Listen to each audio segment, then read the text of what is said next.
From AccuWeather.com, this is AccuWeather Daily, a brief host-read article. It's weather news in a nutshell.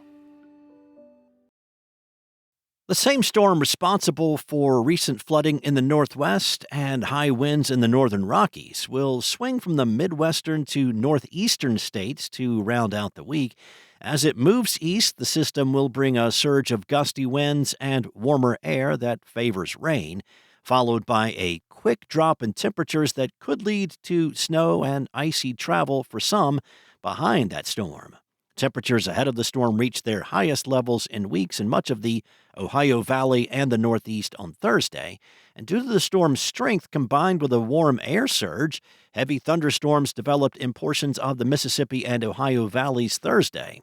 Some people may notice thunder and lightning once the cold front associated with the storm system reaches the Appalachians and the Atlantic seaboard on Friday. Rain from the storm will fall in bursts of heavy, gusty downpours as it sweeps across the Northeast and parts of the Southeast.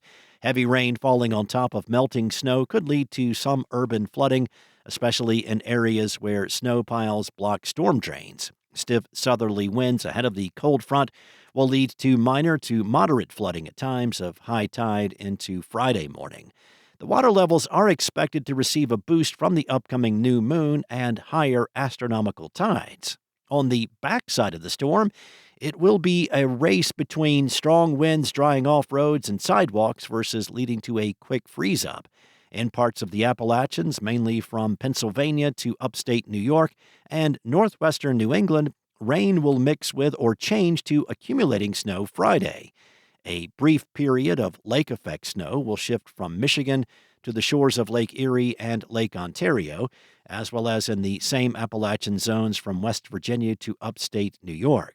Looking ahead, a weak Clipper storm will run along the northern tier of the plains, the Midwest, and the Northeast this weekend with a period of snow that may be locally enhanced by lake effect. The storm and its snow will bring a new round of slippery travel from North Dakota and northern Minnesota to Michigan, upstate New York, and northern New England. People traveling for their holiday ventures may encounter some delays. Temperatures in much of the Northeast will be lower to near or slightly below historical averages by Saturday, but they are not forecast to be nearly as extreme as some recent episodes of cold air. Highs Saturday will range from near 30 in the northern tier to near 50 in southeastern Virginia. AccuWeather meteorologists continue to look for ways for snow to fall around Christmas Eve and Christmas Day in the Midwest and the Northeast. Yet another Clipper storm is forecast to slice from west to east across the northern tier from the 23rd through the 24th.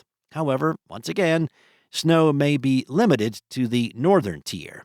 Now, should that storm just prior to Christmas Day dip a little farther south, there is the chance that some snow or possibly a wintry mix may extend more into portions of Pennsylvania, New Jersey, southeastern New York, and southern New England by Christmas Eve.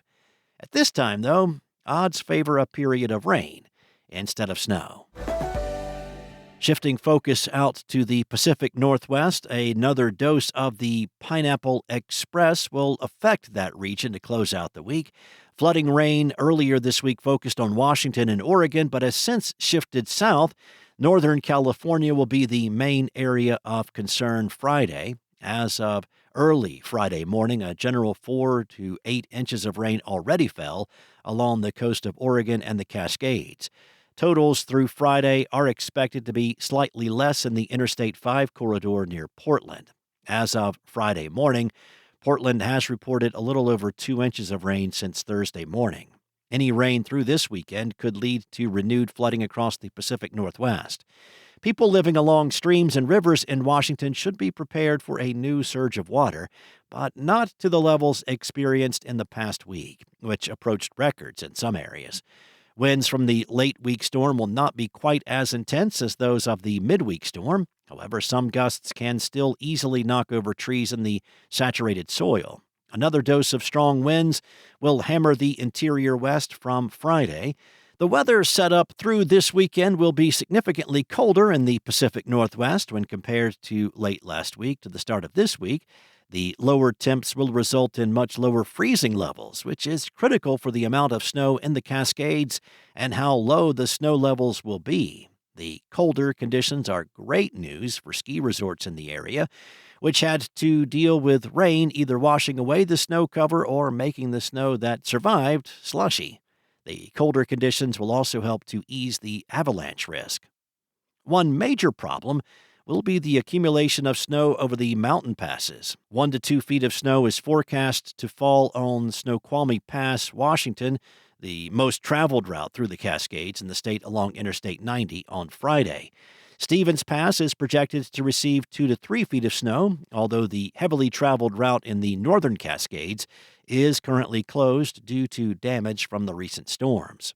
Episodes of additional accumulating snow will occur through the weekend over the Washington and Oregon Cascades, as well as the Olympic Range in northwestern Washington. Several yards of snow will pile up over the ridges and peaks in the region through the weekend. That's all for now. You can find more regional forecasts and science-based articles at AccuWeather.com, and for your local forecast at your fingertips, download the AccuWeather app. Enjoy the rest of your day. Be safe. I'll be back tomorrow with more from AccuWeather.